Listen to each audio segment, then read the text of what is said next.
Hai, Assalamualaikum. Hari ini saya nak tunjukkan cara untuk set up Facebook dan juga Instagram auto reply komen tanpa menggunakan AI di spesifik post yang kita nakkan.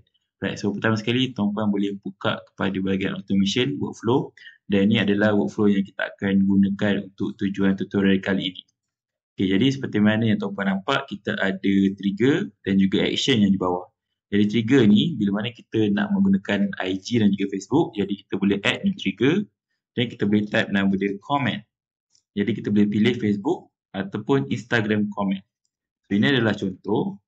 Kita boleh pilih page kita dan kita boleh pilih publish post untuk post di social media dan kita kena add filter supaya keluar post is.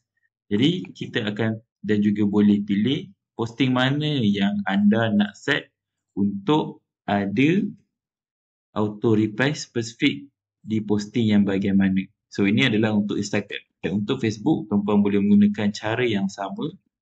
So boleh klik pada Facebook, set up page anda, set up publish post dan juga boleh pilih post mana yang anda nak. Okay, sebagai contoh, anda boleh pergi pada add new trigger, anda boleh cari comment. So anda boleh tekan paste is, tuan-puan boleh tekan page anda dan biarkan publish post. Sekiranya tiada post is, tuan-puan boleh tekan add filter, boleh select, tekan post is dan tuan-puan boleh tunggu sebentar. Alright, dan akan keluar page ataupun post yang anda nak. So anda boleh tekan. Jadi sekiranya tuan-puan ingin mengenal pasti ataupun double confirm posting ini betul ataupun tidak, tuan-puan boleh tekan view on Facebook. Alright. So sekiranya tuan-puan dah set up trigger dan juga posting yang anda nak, anda boleh letak tagging sekiranya anda nak dan anda boleh tekan ataupun set reply in comment. So kat sini anda boleh menggunakan ayat-ayat yang anda nak tanpa menggunakan AI.